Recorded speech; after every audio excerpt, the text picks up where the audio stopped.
یہ ہے طب معصومین کہ آپ کافر کو بھی یہ معجزہ دکھا سکتے ہیں. اور بڑی بڑی یونیورسٹیوں میں، تہران میں، دوسری یونیورسٹیوں میں اب ریسرچ ہو رہی ہے، اور وہ بیماریاں جن کا کہیں دنیا میں علاج نہیں، وہ طب نبی پاک میں علاج موجود ہے، طب اہل بیت میں علاج موجود. تو ایک بیماری جسمانی اور ایک بیماری نفسانی روحانی.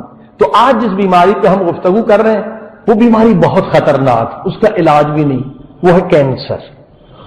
کینسر کا مریض امریکہ میں 5 لاکھ لوگ ہر سال مر رہے ہیں، ہر سال 5 لاکھ. 2 سال 3 سال تک جو زندہ بھی رہتے ہیں اس کی دوائی بھی اتنی مہنگی ہے، $5,000 سے کم نہیں ہے. لیکن مرنے سے پہلے $50,000 وہ ان سے لوٹ بھی لیتے ہیں، مگر وہ بیچارہ بچتا نہیں ہے. اور کینسر کی کئی قسمیں ہیں. الحمدللہ طب نبی پاک میں علاج موجود ہے، طب اہل بیت میں علاج موجود ہے، اور لوگ شفا بھی پا چکے ہیں. صلوات پڑھیں محمد. اب دیکھیں طب نبی اور طب اہل بیت، پہلے اس کو سمجھے، اس کے کتنے اصول ہیں، اصولوں کو سمجھے. طب نبی پاک میں اور طب اہل بیت میں پہلے معلوم ہوتا ہے کہ بیماری ہوئی کیوں ہے، سبب کیا ہے. یہ بہت ضروری ہے، بیماری کا سبب کیا ہے، اور اس کے بعد کیا ہے پرہیز. ان چیزوں سے پرہیز کرو جس کی وجہ سے بیماری ہوئی ہے. اور تیسرا ہے علاج، کہ اب علاج کرو. اور چوتھا ہے شفا، کہ بیماری پلٹ کرنا ہے. ابھی جو سلسلہ علاج ہے، اب اس کی بھی لمبی کہانی ہے. ابھی جو بڑی بڑی کمپنیاں ہیں وہ کہتی ہیں مریض ہمیشہ ہمارا گاہک رہے. ابھی اگر شوگر لگ گئی تو ساری عمر شوگر کی ٹیبلٹ کھانی پڑے گی. ہمارا کولیسٹرول زیادہ ہو گیا تو انگلینڈ میں ڈاکٹر نے کہا مولانا یا ورزش کرے، اگر ورزش سے نہیں گرا تو جو میں دوائی دوں گا نا، جب کھا لی تو آپ کو تمام عمر کھانی پڑے گی. یعنی شفا والی بات ہی نہیں ہے. صلوات پڑھی محمد.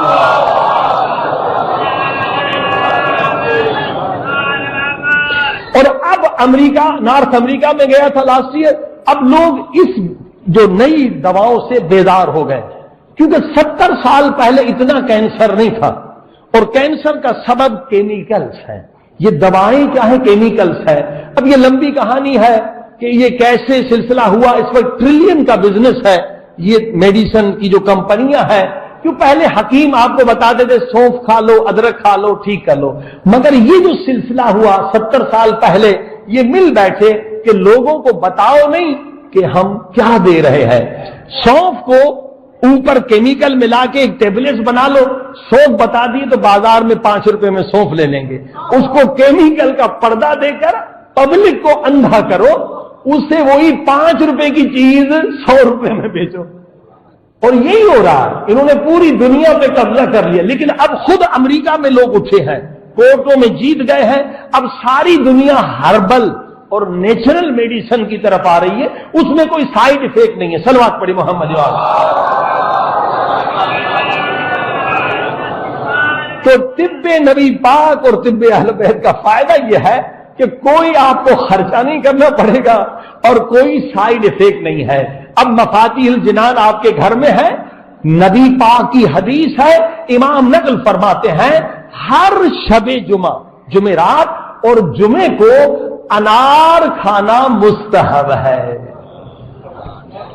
انار تو آپ سب کھاتے ہیں، لیکن جو اصل چیز ہے وہ ہم پھینک دیتے ہیں. انار میں ایک چیز ہے جو کینسر کا علاج ہے. صلوات پڑھی محمد. دیکھیں اللہ پاک نے کوئی چیز بیکار خلق نہیں کی ہے. ہم دانے میٹھے لگتے ہیں کھا لیتے ہیں، اس کے درمیان جو پتلا پردہ ہوتا ہے وہ کڑوا ہوتا ہے، وہ پھینک دیتے ہیں. یہ جو پتلا پردہ ہے یہ کینسر کا علاج ہے. اہل بیت نے بتلایا جس کو بھی کینسر سے بچنا ہے روزانہ ایک انار اس پتلے پردے کے ساتھ کھا لے. اور جس کو کینسر ہے وہ صبح شام 2 انار کھا لے اس پتلے پردے کے ساتھ، انشاءاللہ شفا ملے گی. مگر شفا کے لیے شرط ہے کہ دیکھیے بیماری ہوتی کیوں ہے. پہلی بیماری کا فلسفہ بھی سمجھ لیں. اللہ بندے کو بیمار کرتا کیوں ہے؟ قرآن کی آیت ہے، خدا فرماتا ہے جب تم گناہ کرتے ہو تو میں تمہیں بیمار کرتا ہوں تاکہ تم آہوزاری کرو۔ ہم آہوزاری جا کے ڈاکٹر کے ہاں کرتے ہیں نا کہ خدا کے ہاں۔ صلوات پڑھی محمد۔ خدا بیمار کرتا ہے تاکہ آہوزاری کرو۔ تو جتنے اہل بیت کے نسخے ہیں ان کے ساتھ 4 رکعت نماز پڑھنا ضروری ہے۔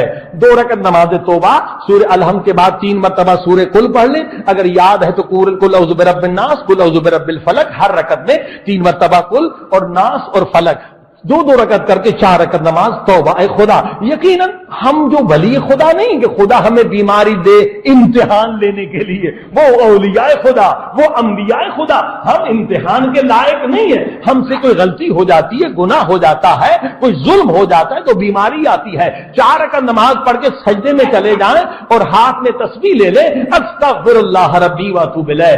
اگر کم سے کم اگر 5 تسبیح بھی پڑھ لیں تو بہت اچھا ہے، جتنا زیادہ پڑھیں اور اچھا۔ اگر 10 تسبیح پڑھ لیں استغفر اللہ ربی واتوب الیہ، اس کے بعد آپ انار کو کھائیے۔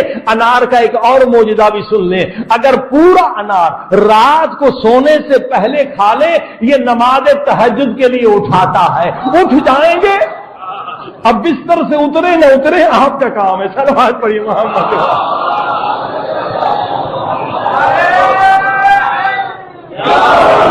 یہ آپ تجربہ کر لیں۔ اب ایک نسخہ مل گیا، اہل بیت نے ہر بیماری کے لیے کم سے کم 20 نسخے بتائے، میں 2-4 بتا لیتا ہوں۔ اب ہم پڑھتے آ رہے ہیں، مجلسوں سے سنتے آ رہے ہیں، مولا علی جو کی روٹی کھاتے تھے مگر ہم نے کبھی نہیں کھائی۔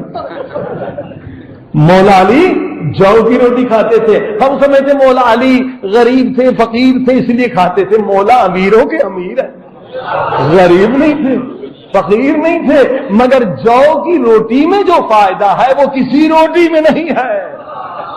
اب انگلینڈ یورپ میں جو کے پیچھے لگے ہوئے ہیں، ہر چیز جو کی، بسکٹ جو کا، کیک جو کا، کیونکہ ہم امریکہ میں تھے، ڈاکٹر تھے، ہارٹ اسپیشل بڑے بڑے، انہوں نے کہا مولانا ہم جو دل کو صاف کرتے ہیں، دل کی نلیوں کو، رگوں کو، وینس آرٹریز کو، اگر کوئی جو کی روٹی چھلکے کے ساتھ کھائے تو وہی کام ہو جاتا ہے جو ہم آپریشن سے کرتے ہیں، دل کی نلیاں صاف ہو جاتی ہے، اور جو میں وٹامن بی سب سے زیادہ ہے، حافظہ بڑھاتی ہے، اور جو کی روٹی کھائے کبھی پیٹ کی بیماری اسے نہیں ہوتی۔ صلوات پڑھی محمد۔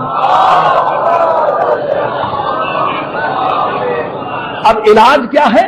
جو کا سوپ بنائیں، جو کا سوپ بنائیں اور اس میں سرکہ انگور کا ڈالیں، 1 مرتبہ کھائیں، انشاءاللہ کینسر ختم ہو جائے گا۔ صلوات پڑھی محمد۔